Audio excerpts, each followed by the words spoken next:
Graça e a paz do nosso Senhor e Salvador Jesus Cristo, amém? Amém. Hoje nós vamos falar de um assunto, que nós temos passado, todos nós temos passado. O ano passado, o ano de 2020, foi um ano complicado, um ano difícil para todos nós. E esse ano também começou um ano difícil.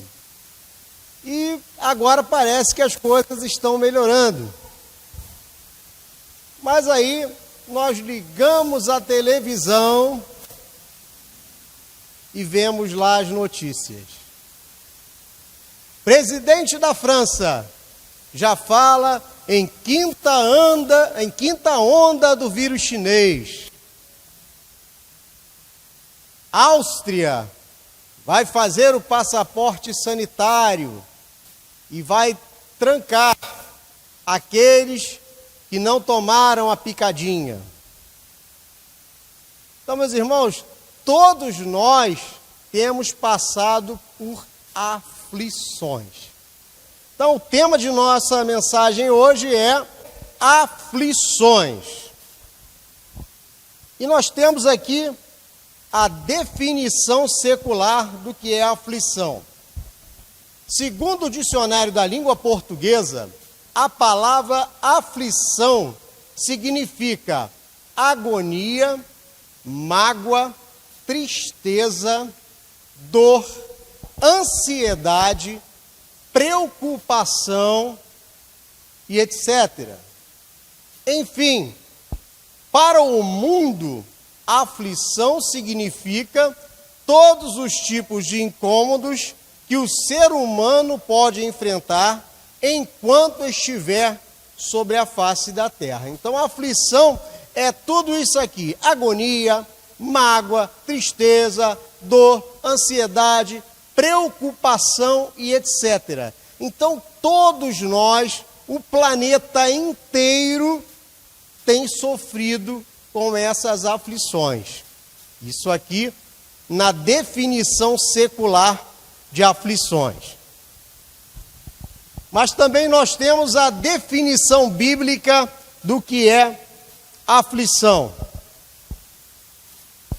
Biblicamente falando, a aflição é o conjunto de circunstâncias adversas que se manifestam na vida cristã, na forma de embaraços, empecilhos ou dificuldades, as quais se opõem à caminhada cristã, de forma natural ou sobrenatural. Então, a aflição na vida do cristão é algo que causa embaraço, empecilho e dificuldade. E ela pode ser natural ou ela pode ser sobrenatural. Então, todos nós passamos por aflições. Além da nossa vida secular, passamos por aflições na nossa caminhada cristã. Isso aí é algo que acontece na vida de todos. Ah, pastor, na minha vida não tem aflição. Todos nós passamos por aflições. Mas olha só, o que diz no Salmo 34, no versículo 19. Muitas são as aflições do justo, mas o Senhor o livra de todas. Salmo 34, versículo 19. Muitas são as aflições do justo. Sabe, meus irmãos, não é porque nós entregamos a vida nas mãos do nosso Senhor e Salvador Jesus Cristo que nós não teremos aflições neste mundo. Não é porque nós somos cristãos, não é porque nós lemos a Bíblia, não é porque nós oramos todos os dias, não é porque Deus cuida de nós. Todos nós tivemos, temos e teremos aflições. Mas o Senhor o livra de todas. O Senhor nos livra. Sabe, tem muita gente aí que está vendendo uma balela de que quando você se converte, você não terá mais problemas na sua vida. Seus problemas acabaram. Entregue suas vidas nas mãos do Senhor, que você não vai ter mais problema, o seu gás não vai acabar, você não vai precisar mais abastecer o seu carro, o preço da comida não vai subir mais para você. É mais ou menos essa ideia que eles estão vendendo por aí. Mas a Bíblia, ela não nos deixa ser enganados. Muitas são as aflições do justo, mas o Senhor o livra de todas. Então nós, enquanto estivermos nesse mundo, passaremos por aflições. Mas qual é a diferença? Qual é a diferença do crente? O crente liga a televisão lá naqueles jornais, o que não deveria fazer mais, não é? Naquela TV aberta, naquela TV por assinatura, o crente não deveria estar mais assistindo aquilo. Mas o crente abre, liga a televisão e assiste aquele telejornal, ele sabe que tem muitas aflições, mas ele tem a certeza no coração de que o Senhor nos livra de todas.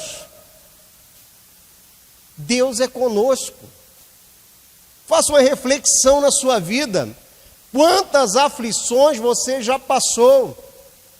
E quantos livramentos o Senhor já te deu? E eu não estou falando só da sua vida anterior, não. Estou falando da sua vida de convertido. Depois que você entregou sua vida nas mãos de Deus. Quantos problemas você já teve? Quantos problemas você já passou? Mas quantas vitórias o Senhor tem te dado? Quantos problemas você já venceu? Quantos gigantes você já derrubou? Quantas muralhas caíram no chão? Então faça essa reflexão agora, meus irmãos. Vamos lá. Tipos de aflições. Existem 4 tipos de aflições descritas na Bíblia, a saber, tribulação, tentação, correção e provação. Geralmente, essas circunstâncias são confundidas e tratadas como idênticas, porém, são totalmente diferentes. E o erro na interpretação de uma aflição trará consequências desastrosas na vida do cristão. Então, por aí, todo mundo trata como se fosse igual. Falou de aflição, tribulação, tentação, correção e provação, as pessoas acham que é a mesma coisa.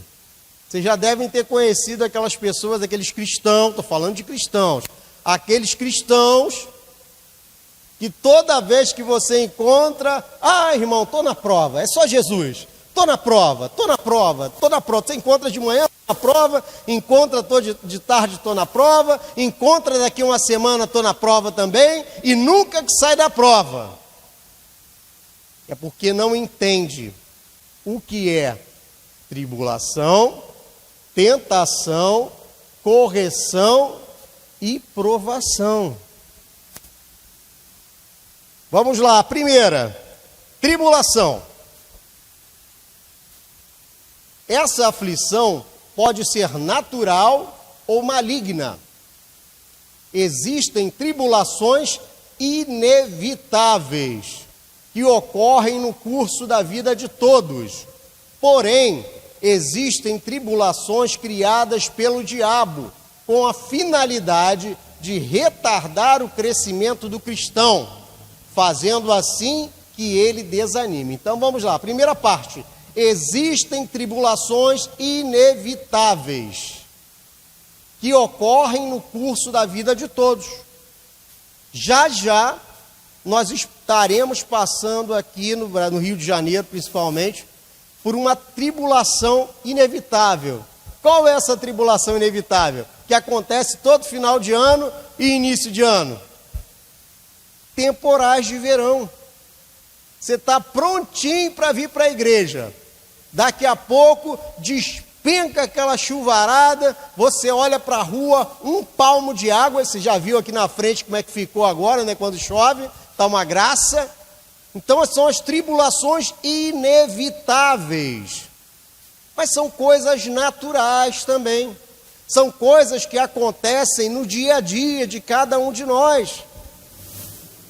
Esse é um tipo de tribulação que todos nós passamos. Porém, existem várias tribulações criadas pelo diabo, com a finalidade de retardar o crescimento do cristão, fazendo assim que ele desanime. Só que às vezes ele se utiliza até da própria tribulação natural. Quarta-feira estava um friozinho, quarta-feira estava uma chuvinha e a igreja estava vazia. O inimigo se aproveita de uma tribulação natural, que é o frio, que é a chuva, e começa a incutir na mente das pessoas: olha, é melhor você ficar em casa, é culto de quarta-feira, é sempre vazio mesmo, uma a mais, uma a menos, o pastor não vai nem perceber. Se eu tiver, se eu não tiver, o pastor não vai nem perceber se eu vou estar na igreja. É o diabo se aproveitando das tribulações naturais. E se nós permitirmos que o diabo se aproveite dessas tribulações naturais, aí ele cresce, né? Aí ele vai querer criar mais coisas para atrapalhar o nosso crescimento, fazendo assim que o cristão desanime. Imagina só, todo domingo vem aí o final do ano, todo domingo vem aquela tempestade de final de tarde, justamente na hora do culto. Aí vem o primeiro domingo, cai aquele temporal, você, não vou hoje não. O tempo vai melhorar, a tempestade de verão é assim mesmo, amanhã já tá bom. Quando chega no próximo domingo, temporal na hora do culto. Não vou hoje também não, 2 dias, não tem problema não. Terceiro domingo, você sabe que funciona assim, né? Normalmente a tempestade ela vem naquele dia marcado. Aí no terceiro domingo a mesma coisa. Quarto domingo, igual. 1 mês sem você vir ao culto do domingo à noite. Tribulações que o diabo se aproveita para tirar o seu crescimento.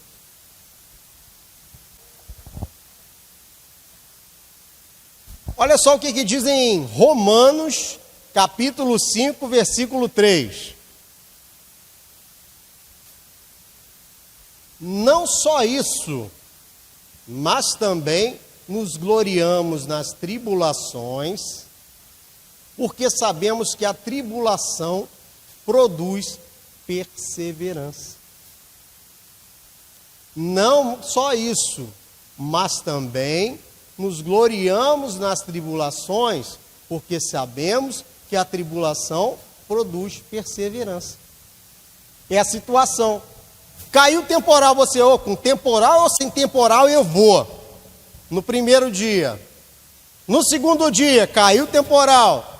Com temporal ou sem temporal eu vou. Muito obrigado, meu irmão.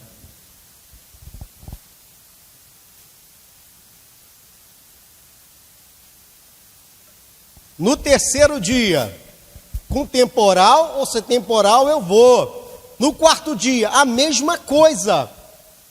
A tribulação produz perseverança.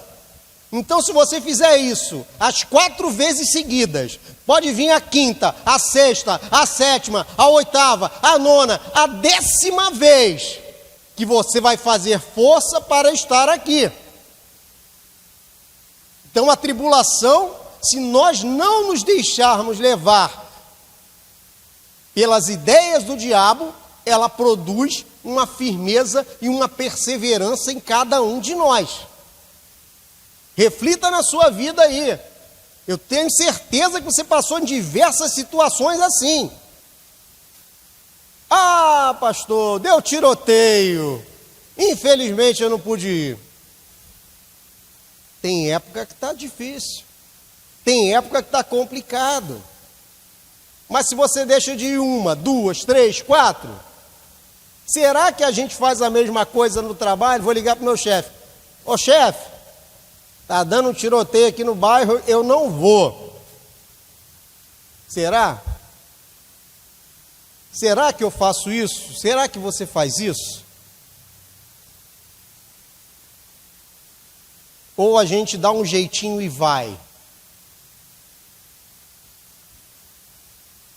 2 aos Coríntios, capítulo 1, versículo 2. A vocês, graça e paz, da parte de Deus, nosso Pai, e do Senhor Jesus Cristo. Bendito seja o Deus e Pai de nosso Senhor Jesus Cristo, Pai das misericórdias e Deus de toda consolação, que nos consola em todas as nossas tribulações, para que com a consolação recebemos de Deus, possamos consolar o que estão passando por tribulações. Olha só que interessante. Pai das misericórdias e Deus de toda consolação, que nos consola em todas as nossas tribulações, para que, com a consolação que recebemos de Deus, possamos consolar os que estão passando por tribulações. Então é um apoiando o outro. Sabe, o dia de temporal, dá uma carona para o irmão. Está lá uma chuvarada caindo, está na hora de ir para a igreja. Você passa, o irmão está no ponto de ônibus, lá com o guarda-chuva dele, já molhou da cintura para baixo, e você passa direto. Ali, ó. Possamos consolar os que estão passando por tribulações. Sabe, irmãos, todos passam por tribulações. Todos. Eu tenho certeza que todos que estão aqui têm alguma dificuldade para não vir. Todos têm alguma dificuldade.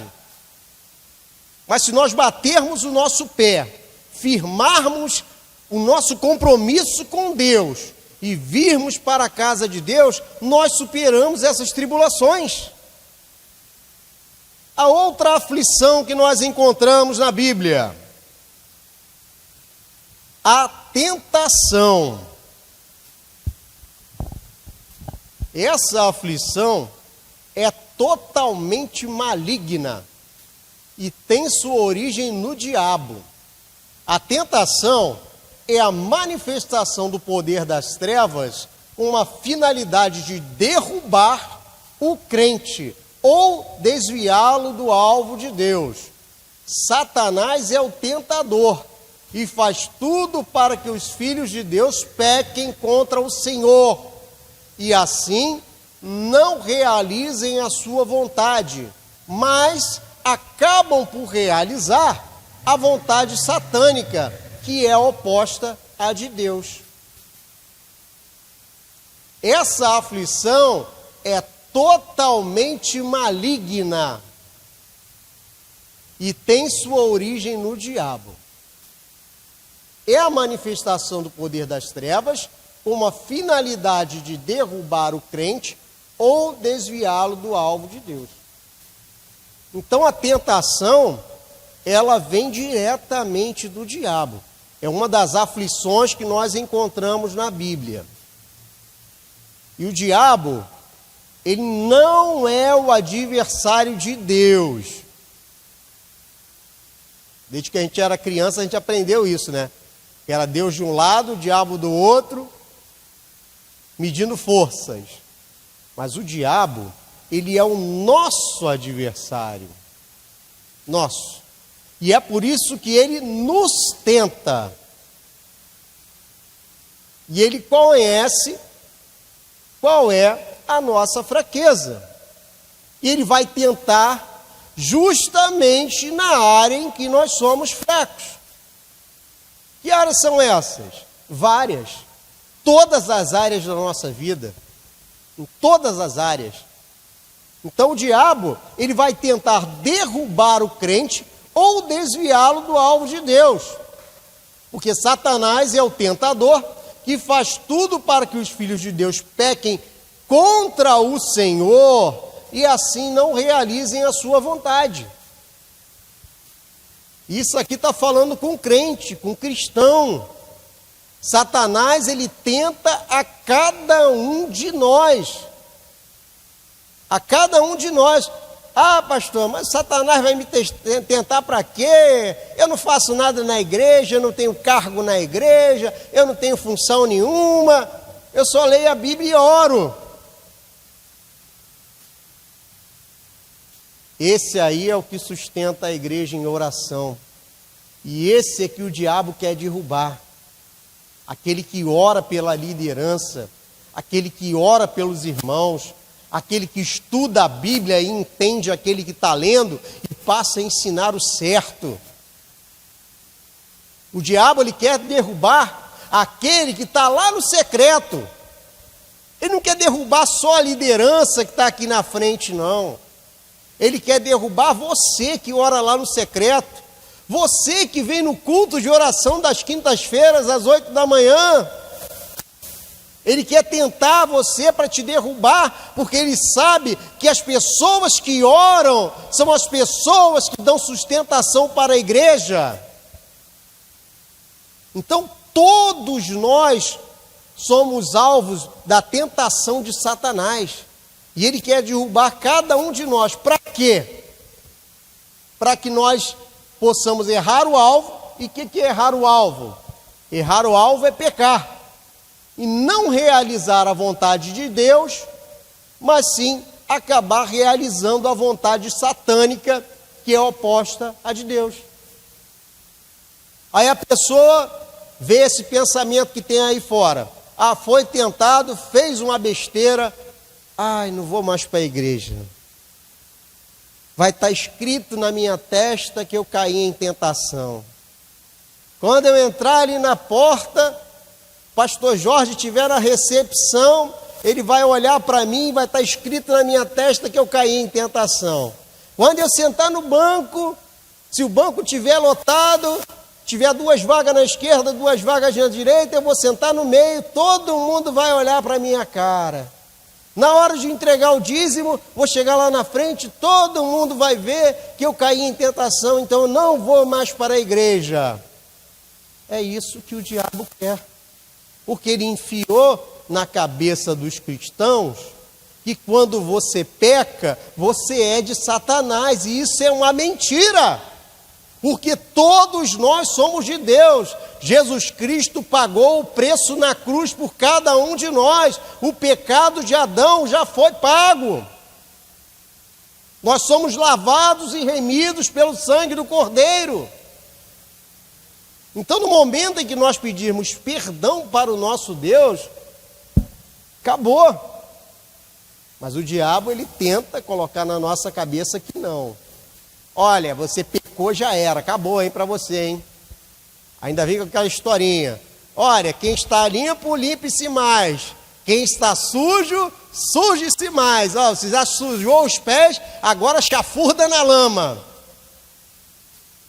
Aí aquela pessoa que vivia orando, lendo a Bíblia, acaba se afastando da igreja e deixando de fazer a vontade de Deus. Tiago, capítulo 1, versículo 13 diz: quando alguém for tentado, jamais deverá dizer, estou sendo tentado por Deus. Pois Deus não pode ser tentado pelo mal, e a ninguém tenta. Cada um, porém, é tentado pela própria cobiça, sendo por esta arrastado e seduzido. Então, a cobiça, tendo engravidado, dá a luz ao pecado. E o pecado, após ter se consumado, gera a morte. Meus amados irmãos, não se deixem enganar. Cada um, porém, é tentado pela própria cobiça, sendo por esta arrastado e seduzido. É isso aí, ó. O diabo, ele conhece a cobiça de cada um de nós. Se você não esquenta para dinheiro, ele vai te tentar com dinheiro? Não vai. Se ele sabe que você é honesto, ele vai te tentar com desonestidade? Não vai. Mas é naquela área que você tem cobiça.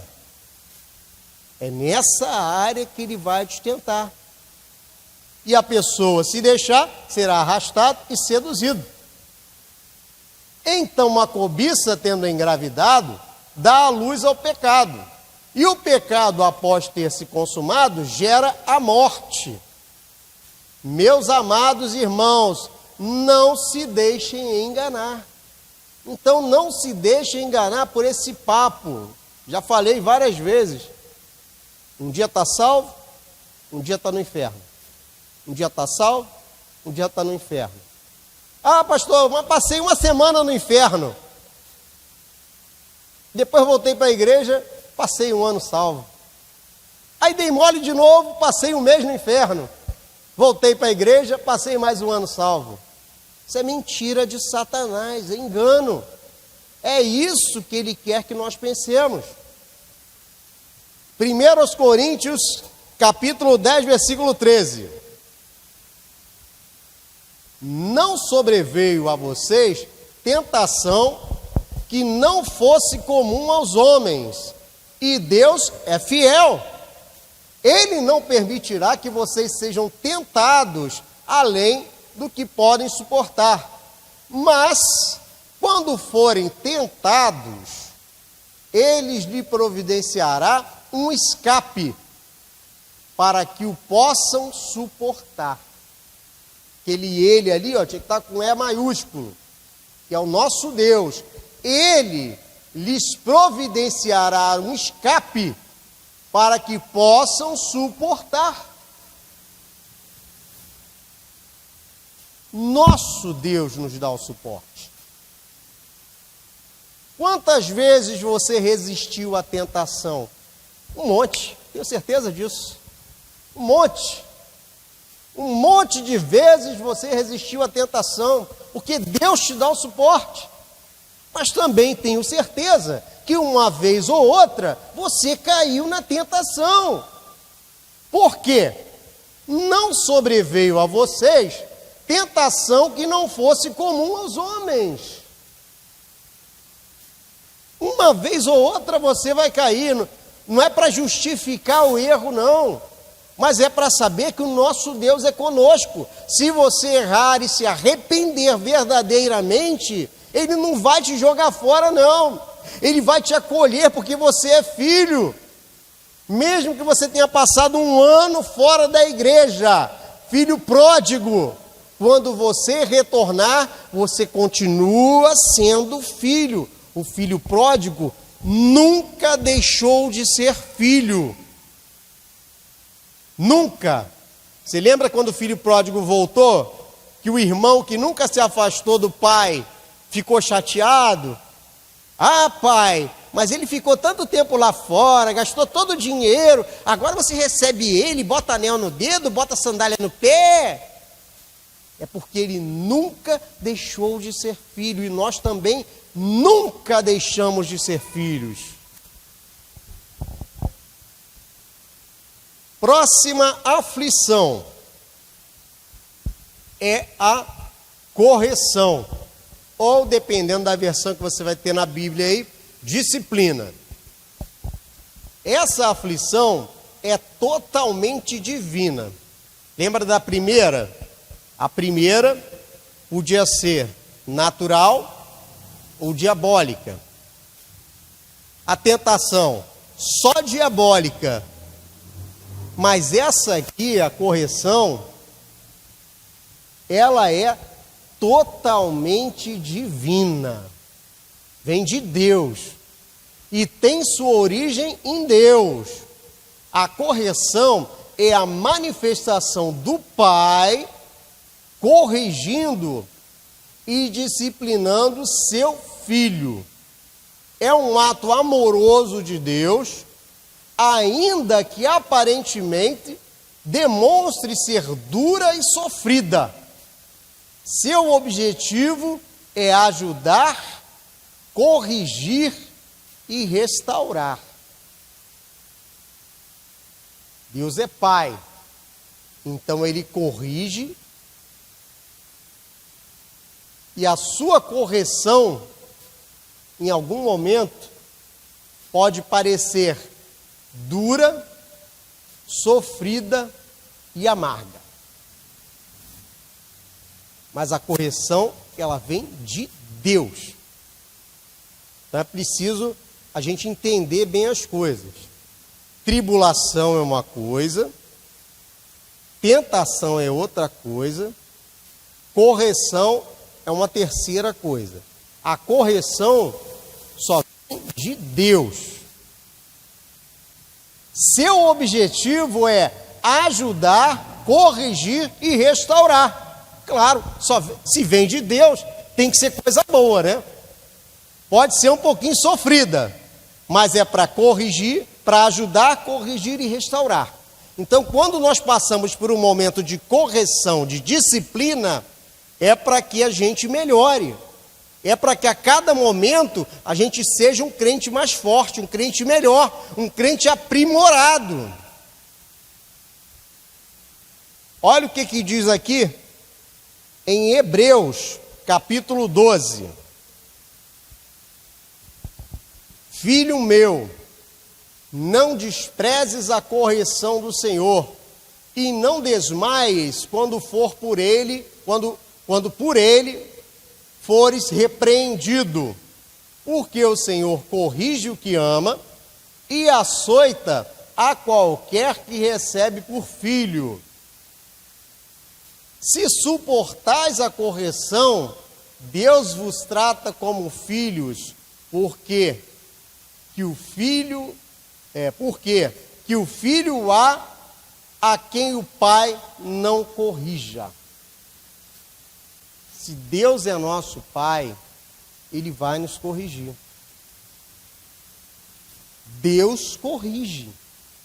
Açoita a qualquer que receber por filho. É uma verdade bíblica para cada um de nós. Aí a gente pensa no mundo. Por que o mundo quer acabar, quer deturpar com essa ideia aqui? Porque cada um de nós aqui que tem mais de 40, foi criado pelos nossos pais, ali apertadinho, justinho, na correção. E somos pessoas de bem. E agora vem a ideia de que você não pode mais corrigir seu filho, porque ele terá problemas psicológicos. Olha, cuidado, fale muito cuidado com seu filho, senão ele terá problemas psicológicos. Cuidado com a forma que você trata seu filho, não grita com seu filho, não bata no seu filho, não dê uma palmadinha. O mundo ele quer deturpar as ideias de Deus. Por quê? Porque se nós entendermos essa verdade aqui, que o nosso Deus, Ele nos corrige, e essa correção dói, açoita qualquer que receber por filho. Se suportais a correção que Deus vos trata como filhos, por quê? Que o filho há a quem o pai não corrija.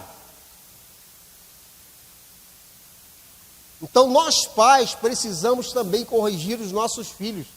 Não podemos aceitar essas ideias que estão colocando aí no mundo como se fosse a coisa mais natural. Como é que pode, em 20 anos, tudo que era certo passou a ser errado? Porque eles estão tentando atingir tudo aquilo que vem de Deus. Vocês podem perceber. Todas as áreas têm sido atingidas, em todas que têm princípios de Deus. Então você não pode mais corrigir. Por quê? Porque se Deus fosse um Deus bom mesmo, se Deus fosse um Deus que estivesse preocupado com seus filhos, Deus também não iria corrigir. Deus também não iria açoitar. Então, se esse é um Deus que açoita, essa é a ideia deles. É o que eles estão tentando colocar na nossa cabeça. Acabar com os princípios divinos. E nós vamos aceitando aquilo como se fosse algo natural. Deve ser muito bom, então não dá chinelada na criança, né? Não estou dizendo espancar a criança, não, estou falando daquela chinelada educativa. Como dizia lá o falecido irmão Lázaro, as surras de amor. Quantas surras de amor eu recebi da minha mãe? E hoje eu tenho educação, porque minha mãe me deu essas surras de amor. Então quer dizer que Deus não vai poder me dar uma surra de amor, não vai poder me açoitar. E se Ele fizer isso, Ele não é um bom Deus. Que história é essa? Olha só o que diz em Provérbios 3:11. Meu filho, não despreze a disciplina do Senhor, nem se magoe com a sua repreensão, pois o Senhor disciplina quem ama, assim como o pai faz ao filho, de quem deseja o bem. Olha só, presta atenção. Meu filho, não despreze a disciplina do Senhor, nem se magoe com a sua repreensão, pois o Senhor disciplina a quem ama, assim como o pai faz ao filho, de quem deseja o bem. É a atitude de quem ama ou não é? Então, se Deus, Ele nos corrige porque Ele nos ama, por que nós não vamos corrigir os nossos filhos? Por quê? Se Deus, que é Deus, nos ama, e o amor de Deus é algo assim extraordinário, espetacular, a graça de Deus praticamente não entra na nossa cabeça. É algo muito difícil de entrar na nossa cabeça. Normalmente a gente acha que tem que fazer alguma coisa por Deus, mas nós não precisamos fazer nada por Ele, só ter fé. Então, se Deus, o Senhor, disciplina a quem ama, assim como o pai faz ao filho, de quem deseja o bem. Então, se você deseja o bem dos seus filhos, discipline seus filhos. Brigue com eles. Repreenda seus filhos. Porque se você ama, você tem que ser o espelho de Deus. Está entendendo a relação? Está entendendo a relação? O mundo está desconstruindo essa imagem de Deus. Se eu não posso repreender meu filho e Deus repreende, que Deus é esse?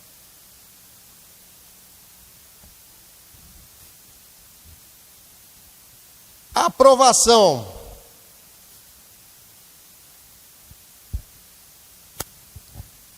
Essa aflição também é totalmente divina. Também. Essa também só vem de Deus. Provação só vem de... irmão, estou passando uma provação. Satanás está furioso comigo. Eu estou no vento, estou na prova. Não é Satanás, não. É Deus. Essa aflição também é totalmente divina e tem a sua origem em Deus.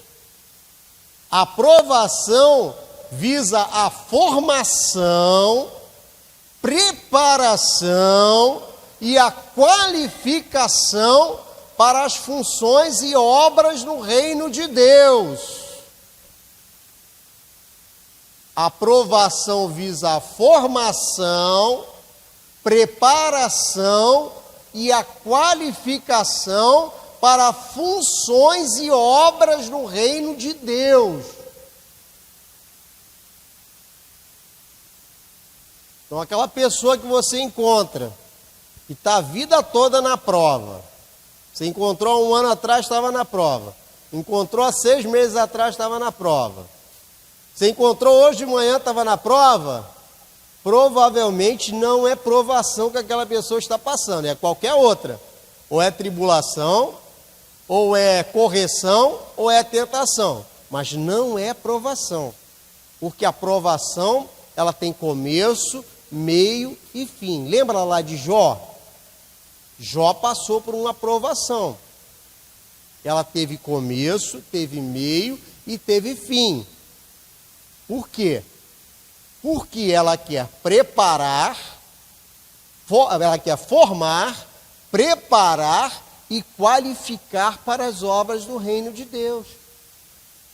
A aprovação visa a aplicação de provas, objetivando a aprovação e qualificação do cristão.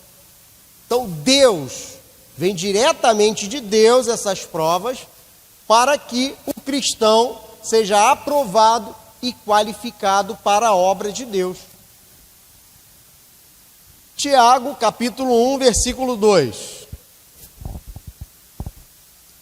Meus irmãos, considere motivo de grande alegria o fato de passarem por diversas provações, pois vocês sabem que a prova da sua fé produz perseverança, e a perseverança deve ter ação completa, a fim de que vocês sejam maduros e íntegros, sem lhes faltar coisa alguma. Meus irmãos, considere motivo de grande alegria o fato de passarem por diversas provações, pois vocês sabem que a provação de sua fé produz perseverança. Então, toda vez que Deus nos prova, Ele está nos formando um crente melhor. Todas as vezes que nós passamos por uma aprovação de Deus, mais uma vez eu lembro de Jó. Jó passou pela aprovação, passou. Passou por dificuldade, passou.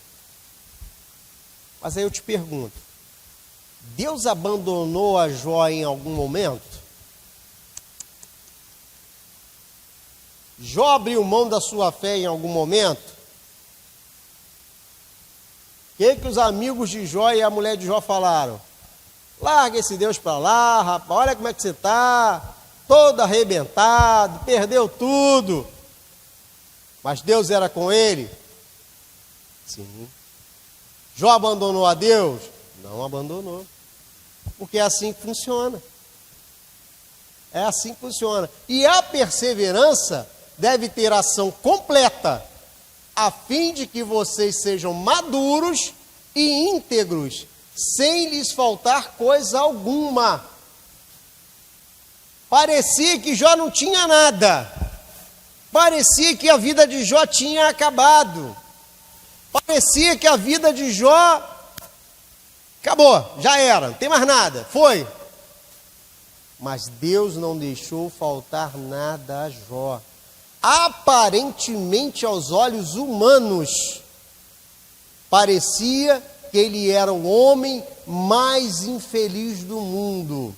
Mas no coração de Jó, Jó tinha a certeza de que Deus era com ele, porque Deus não lhe deixava faltar coisa alguma.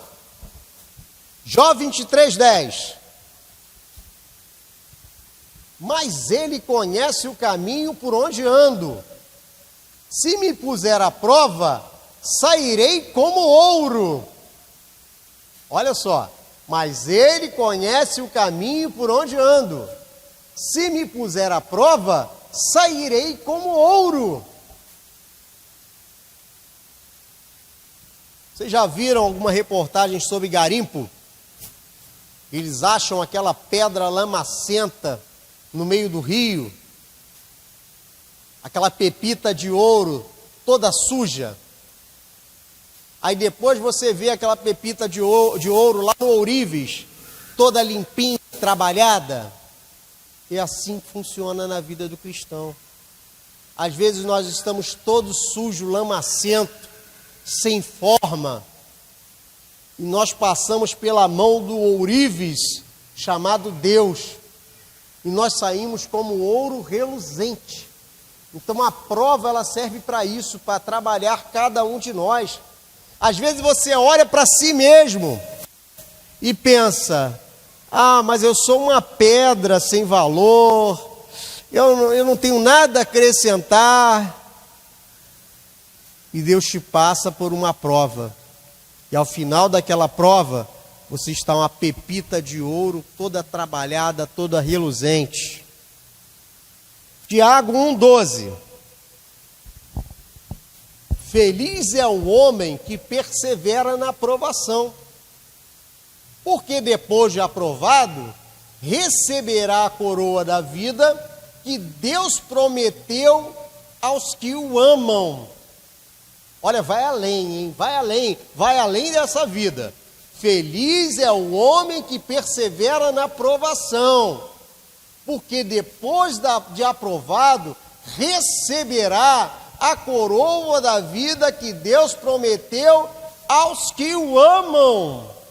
Até agora nós só falamos dessa vida aqui, que você vai se tornar um crente melhor, que você vai fazer a obra melhor, que você vai conseguir desenvolver no reino de Deus, mas a promessa, ela é muito maior. Quando nós chegarmos lá no céu, nós receberemos a coroa da vida que Deus prometeu aos que o amam. Então, meus irmãos, quando as aflições vierem sobre a sua vida, ore, fale com Deus, identifique se é uma tribulação, se é uma correção, se é uma tentação ou se é uma provação. Mas eu tenho certeza que ao final de todas elas, você estará mais forte do que quando você entrou. Você será fortificado. Imagina a criança, ela nasce e fica no berço. De repente começa a engatinhar. Então os pais já começam a colocar no chão para dar os primeiros passos. Você imagina se os pais deixassem aquela criança a vida toda no berço?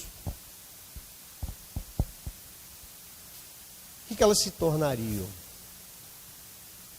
Exatamente o que Deus faz conosco. Quando nós nos convertemos, nós somos crianças, nós somos bebês. E Deus vai colocando as adversidades na nossa vida, ou permitindo as adversidades, para que nós cresçamos. Cada um de nós possa crescer a cada dia, a cada momento, a cada adversidade. Todos nós hoje somos muito mais fortes do que aqueles que éramos lá em 2019, porque passamos por diversas aflições nesses últimos 2 anos. E para nós encerrarmos, meu irmão, minha irmã, no último slide, a aflição é o conjunto de circunstâncias adversas que se manifestam na vida cristã, na forma de embaraços, empecilhos ou dificuldades, às quais se opõe a caminhada cristã. É oposição à caminhada cristã. Se a gente deixar, vai nos derrubar. Só que a vitória, ela já veio, ela não vem. O interessante é esse, né? A vitória vai vir na sua vida, meu irmão. Não é assim que falam por aí? A vitória está chegando. Não, a vitória ela já veio há muito tempo. Olha só o que diz em João 16:33. Tendo-vos dito isto, para que em mim tenhas paz. No mundo tereis aflições, mas tende bom ânimo. Eu venci o mundo. A vitória já veio. Jesus já venceu o mundo. Tende bom ânimo. Não esmoreça com as dificuldades. Não esmoreça com as aflições. Deus já venceu o mundo. Mas dá uma ajudinha também sem assistir aquele jornal, aquela coisa que tem na televisão. Que aí você só vai colocar tristeza no seu coração. Na hora que você vir com a tristeza no coração, lembra daqui. Ó. Mas tem de bom ânimo, eu venci o mundo. E essa vitória foi para cada um de nós. Essa vitória foi para você. Essa vitória foi para mim. Essa vitória foi para o irmão que está sentado aí ao seu lado. Para cada um de nós. Nós não precisamos fazer nada para ajudar Jesus. Jesus, ele já fez tudo o que tinha que ter feito. Cuidado com essa balela, irmão. Eu vou subir um monte, vou levar as suas orações lá para o monte, para os seus pecados. Não, mentira, balela. Jesus já fez tudo o que tinha que fazer. Tudo. Basta nós crermos e tomarmos posse da herança e das promessas de Deus. Amém? Então, curva a sua cabeça agora, vamos agradecer imensamente ao nosso Deus.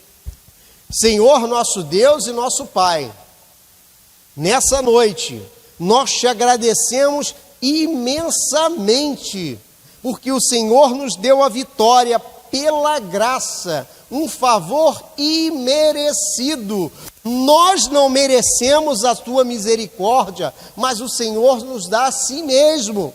Nós não merecemos a tua graça, Senhor. Nós não merecemos a tua salvação, mas o Senhor é um Deus Pai, um Deus de amor, um Deus que nos corrige nos momentos que é necessário, um Deus que nos prova nos momentos também de necessidade, para que nós sejamos melhores, para que nós possamos crescer na tua casa, na tua obra, no teu caminho. Então nós te agradecemos por tudo que o Senhor já fez, por tudo que o Senhor faz e por tudo que o Senhor fará na vida de cada um dos nossos irmãos, na vida da nossa família, na nossa vida. Te agradecemos em o nome do Senhor Jesus. Amém e graças a Deus. Amém.